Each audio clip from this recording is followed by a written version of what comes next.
It was a chilly November morning in 2021 when police in Cedar Rapids, Iowa got a frantic 911 call.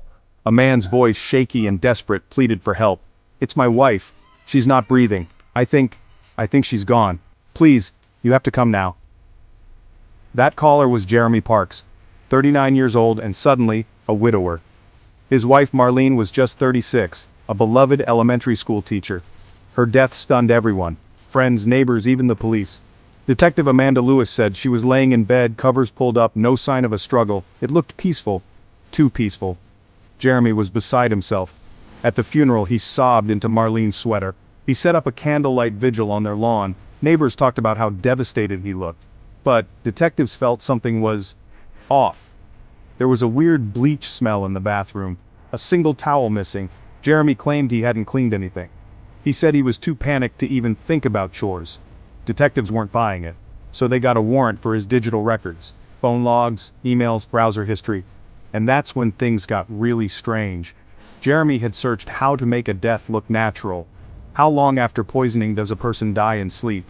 Fast-acting poisons that leave no trace, dozens of searches, not just one or two. Over weeks, right before Marlene died, he even Googled widower sympathy etiquette, the night she died. Forensics found traces of cyanide in Marlene's favorite wine glass, the one she only used on Friday nights. Jeremy was arrested, first-degree murder. But then, the case turned upside down. Toxicology reports said there was cyanide, yes, but not enough to kill. The levels weren't consistent, like someone wanted it found. That missing towel, found in the neighbor's trash. No poison, just laundry detergent. And Jeremy's browser history? The timestamps were off. Some searches duplicated. Someone might have tampered with his digital trail. On top of that, the security footage from the night Marlene died, corrupted, erased, except for one single frame. A shadowy figure, definitely not Jeremy, slipping out the side door at 3:14 a.m. Jeremy was released, charges dropped, but he wasn't cleared. The DA called it a complex, evolving case. Today, Marlene's death certificate still says undetermined. Jeremy moved away. No one knows if he's innocent, or just incredibly lucky. In Cedar Rapids, people whisper that someone got away with murder. Maybe not Jeremy, but someone. And all that's left? A poisoned glass, a broken alibi, and a search history that told its own story. This is Vanished Whispers, True Crime. Subscribe if you want more stories where the search for truth isn't always enough for justice. The night Marlene Parks died, the quiet cul-de-sac of Maple Drive was anything but silent. As detectives dug deeper, they started knocking on doors, hoping someone saw or heard something that could break the case wide open. What they uncovered were stories that twisted the truth into knots. First, there's Mrs. Delaney from across the street. She told police, "I was up late reading. Around 2:30 a.m., I saw headlights in the park's driveway. I figured it was Jeremy, but the car was different, smaller. I only caught a glimpse, but it looked silver, not his blue sedan." Next, Jeremy's next-door neighbor Tom swore he heard voices through the thin November air. "I heard arguing maybe around 1 in the morning, a woman's voice, angry, but it wasn't Marlene, sounded younger. Then a door slammed. I thought it was just a TV, but now, I'm not so sure." But then there's Sarah, the college student renting the basement 2 houses down. She contradicted both accounts. "It was dead quiet. I was studying all night by the window. I didn't see anyone, didn't hear anything, not even a car. Maybe everyone's just spooked." The mailman, Mr. Ortiz, added another layer. "The morning after, I saw someone in the park's backyard. Not Jeremy. Someone tall, wearing a dark hoodie. They were just standing there, looking at the house. When I called out, they took off through the back gate." Each statement was a puzzle piece that didn't quite fit. Different cars, mysterious voices, shadowy figures, and then a final twist. Mrs. Delaney later changed her story, saying maybe she dreamed the car. Tom admitted he'd had a few drinks that night. Even the mailman's sighting happened hours after Marlene's official time of death. Nothing lined up. Or maybe everything did, just not the way anyone expected. In the end, the only thing the neighbors agreed on? That the night Marlene died, something was deeply, chillingly wrong on Maple Drive. Inside the sterile walls of the police station, the search for the truth took on a new urgency. Detectives sat face-to-face with Jeremy Parks and a handful of other potential suspects, their voices tense, each word weighted with suspicion. The following are excerpts from the official interview transcripts released to the public months later. Detective: "Jeremy, can you account for your whereabouts between midnight and 3 a.m. Jeremy. Pauses. "I was home, sleeping. I woke up around 2:45. Marlene wasn't in bed. I thought maybe she was getting water." Detective: Did you hear anything unusual? Any visitors? Jeremy shakes head. No, nothing, it was quiet. But Jeremy's calm begins to crack as the questions press in. Detective. Your neighbor Tom says he heard arguing. Was there someone else in the house? Jeremy, voice tight. No, Tom's mistaken. He drinks, everyone knows that. Detective. And the silver car? Jeremy. I don't know anything about a silver car. You've asked me this already. Meanwhile, detectives turn to another name that surfaced in the investigation. Rachel, Marlene's younger sister. Detective. Rachel, were you at the Parks house that night? Rachel hesitates. No, I called Marlene late, but I never went over. Detective. Why did your phone ping near Maple Drive at 1:15 a.m.? Rachel, long silence. I drove by, I just wanted to talk, but I didn't stop, I swear. Then the case takes a dark turn. Forensic teams discover something chilling. A set of muddy footprints leading from the backyard to the woods behind the house. The prints don't match Jeremy's shoes, nor anyone in the Parks family. Detective. Jeremy, do you recognize these boots? Shows photo. Jeremy, visibly shaken. No, I've never seen them before. The evidence only deepens the mystery. DNA swabs from the footprints return inconclusive, too degraded to identify. The silver car is never traced, and Rachel's late-night drive remains unexplained. As the interviews end, the detectives are left with more questions than answers. The lines between guilt and innocence blur, and the chilling truth seems further away than ever. On Maple Drive, secrets still linger in the shadows. As days turn to weeks, the investigation stalls, haunted by contradictions and dead ends. But just as the case threatens to grow cold, a new piece of evidence surfaces: a grainy security camera clip from a house 2 doors down. The footage, time-stamped at 2:49 a.m. shows a figure slipping through the shadows behind the Parks home. The silhouette is hooded, barely more than a blur, but unmistakably there. Detectives freeze the frame. The figure pauses, looking back at the camera, then vanishes into the woods, the same direction as those muddy footprints. The police issue a public appeal, but no one comes forward. No one recognizes the shape, the gait, the clothes. Rumors swirl in the neighborhood. Was it a stranger or someone everyone knew? Jeremy's alibi, Rachel's late-night drive, the silver car, none of it fits, yet none of it can be dismissed. The Parks home stands silent, its windows dark as the town locks its doors a little tighter. And so, the mystery deepens. The grieving husband, the watchful neighbors, the secrets that refuse to stay buried, all overshadowed by the faceless figure caught on tape. Was the real killer never questioned? Or are they hiding in plain sight, watching, waiting, just beyond the reach of the truth? The screen fades to black as the shadowy figure's image lingers, and a single question appears: who really walked away from Maple Drive that night? The case seemed destined to fade into unsolved infamy, until a soft knock on the police station door changed everything. Mrs. Elaine Winters, a reclusive neighbor, stands in the lobby, clutching a worn notebook, her hands trembling. She claims she's remembered something, a detail she can no longer keep to herself. In the interview room, detectives press record. The transcript appears on screen as the questioning begins. Detective: Thank you for coming in, Mrs. Winters. Can you tell us exactly what you saw?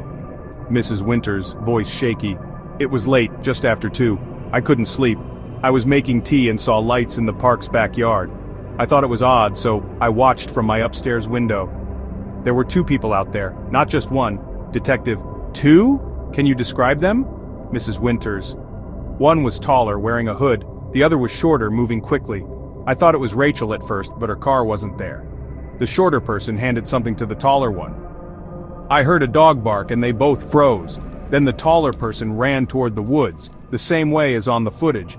The other slipped back toward the Parks house. Detective: Did you see their faces?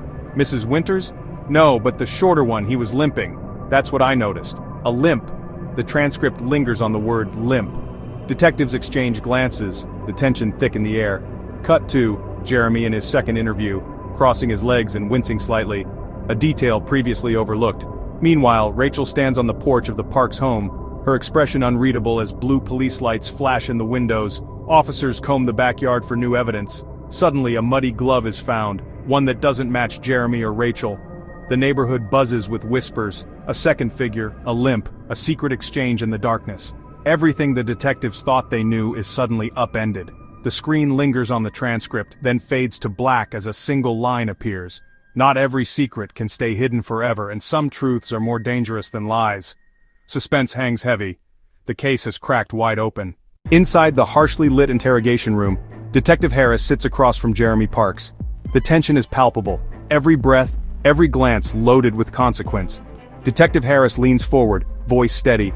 "Jeremy, we have new testimony. Someone saw you in the backyard that night. You were limping. We need the truth." Jeremy's hands tremble. He stares at the table, jaw clenched, eyes brimming with tears. The transcript appears on screen, each word punctuated by the relentless ticking of a wall clock. Flashback. Jeremy, late at night, limps through the kitchen, clutching something small and metallic. His face is twisted with fear and regret. "I was desperate," Jeremy whispers. "Rachel and I, we were drowning in debt. She wanted out. She met someone. I found out." Flashback. Rachel and Jeremy argue in the living room, voices raised, faces flushed with anger. Rachel storms out, slamming the door. Jeremy collapses onto the couch, devastated. Detective Harris, gentle but firm. "Who was the other person, Jeremy?" Jeremy's voice cracks. "Her brother Kyle. She called him for help. I confronted them in the yard. Things got out of hand." Flashback. The backyard, blurred and shadowy. Jeremy and a shorter man, Kyle, argue in hushed, frantic tones. Rachel's silhouette appears. The three are locked in a tense standoff. Suddenly, a struggle. The scene cuts to black. Back in the present, Jeremy sobs. Detective Harris slides a box of tissues across the table. "Why didn't you come forward?" Jeremy, "I was scared. I thought I could fix it. But every lie made it worse." The news spreads quickly. Neighbors gather in hushed circles, shock and disbelief etched on their faces. Mrs. Winters peers from behind her curtains, her conscience heavy but relieved. Rachel's family weeps on their porch. A final montage, police tape fluttering in the breeze. Rachel's photograph framed by candles. The Parks home silent at dusk. The truth has finally surfaced. But for this fractured community, healing has only just begun. The screen fades to black, the words lingering. Sometimes the truth is the hardest thing to face. The courtroom is silent as Jeremy Parks stands before the judge, his hands trembling, eyes downcast. The verdict is read, guilty of manslaughter. The weight of the truth settles over everyone present. Jeremy's confession is quiet, but it echoes through the room. Tears stream down his face as he apologizes to Marlene's family, his voice breaking with remorse. Rachel sits in the gallery, clutching a tissue, her relief and sorrow mingling as justice is finally served. The judge's gavel falls, closure at last. Outside, news cameras flash as the Parks and Marlene's families embrace. Reporters capture the moment, but the real story is written on their faces: grief, relief, and the hope of healing. Jeremy is led away in handcuffs, but before he leaves, he turns to Rachel and mouths, "I'm sorry." She nods, tears in her eyes, a silent forgiveness passing between them. In the weeks that follow, Maple Drive slowly returns to life. Neighbors gather for a candlelight vigil, honoring Marlene's memory and the community's resilience. Mrs. Delaney, once haunted by doubt, lights a candle and joins the circle. The neighbors stand together, united by loss but also by hope. The Parks home, now empty, stands as a silent testament to the tragedy, and the strength it took to reveal the truth.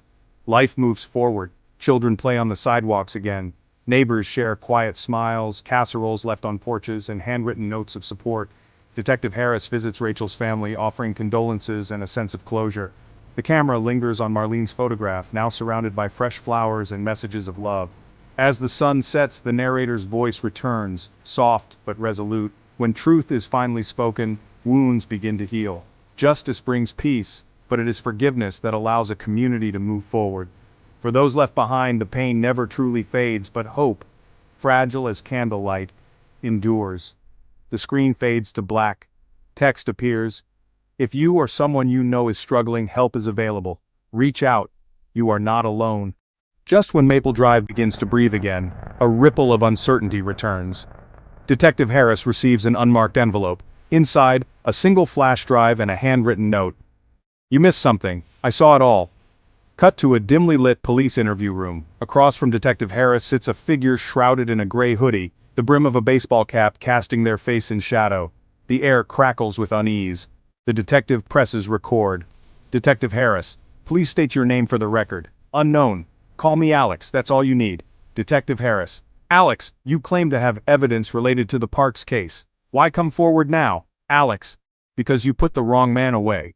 I was in the alley behind the Parks house that night. I saw who really left through the back gate right after the scream." "Detective Harris. And who was it?" "Alex. Not Jeremy. Someone else. Someone Marlene trusted." "Detective Harris. Do you have proof?" Alex slides a USB drive across the table. "Security footage. My dash cam picked up the alley. You'll see a figure, tall, wearing a red jacket. Not Jeremy, check the timestamp. Detective Harris, why didn't you come forward sooner? Alex, I was scared. But seeing Jeremy's confession, I can't stay silent anymore. Detective Harris, if you're lying, Alex, I'm not. Detective Harris plugs in the flash drive. The grainy footage flickers on screen. A shadowy figure, distinctly taller than Jeremy, slips through the gate at 10:47 p.m., moments after Marlene's scream. The jacket is unmistakably red. The detective's eyes widen. The timeline doesn't match Jeremy's confession. Suddenly everything is thrown into doubt. As the screen fades, the narrator's voice returns, low and urgent. When secrets linger in the shadows, even the truth can be a lie. Is justice ever truly served, or is the real story still waiting to be told? The music swells, leaving viewers with one chilling question. Who was the shadow in the alley? As the footage of the red-jacketed figure loops in Detective Harris's office, a new clue emerges from the USB drive, a folder labeled Letters. Inside, scanned images of secret correspondence between Marlene Parks and Detective Harris's longtime partner, Officer Linda Reyes, dating back years. A younger Marlene and Linda laughing on a sunlit campus, exchanging promises and handwritten notes. A heated argument in a parked car, Marlene's words trembling.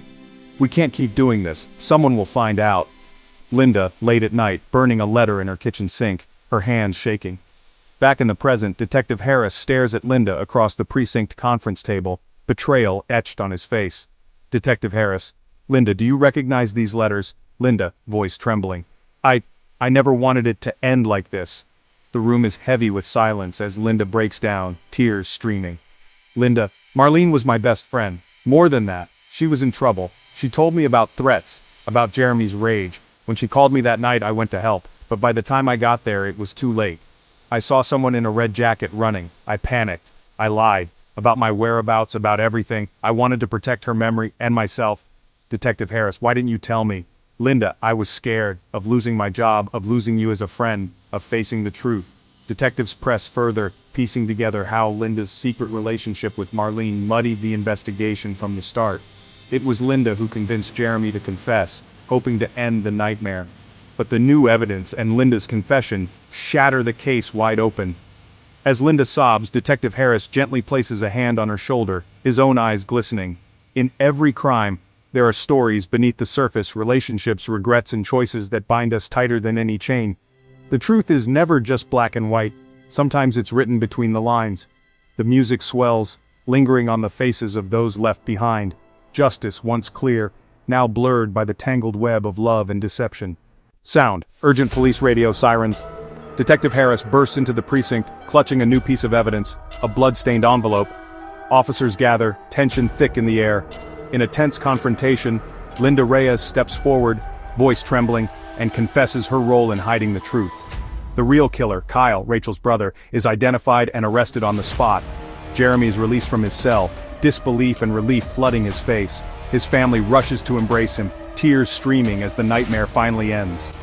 Linda stands before the community at a town meeting, apologizing for her mistakes. Neighbors listen, some with tears, others with nods of understanding. Detective Harris offers her a forgiving handshake. That night, neighbors gather for a candlelight vigil on Maple Drive. Faces glow in the soft light, united in grief and hope. Jeremy, Linda, and Detective Harris stand together, candles in hand. As dawn breaks, the camera sweeps over Maple Drive. The sun rises, casting golden light on the quiet street. The pain lingers, but hope is reborn. The narrator's voice, gentle and resolute. In the end, truth and justice prevailed. But it was forgiveness that healed the wounds. On Maple Drive, hope endures, and no secret can stay buried forever.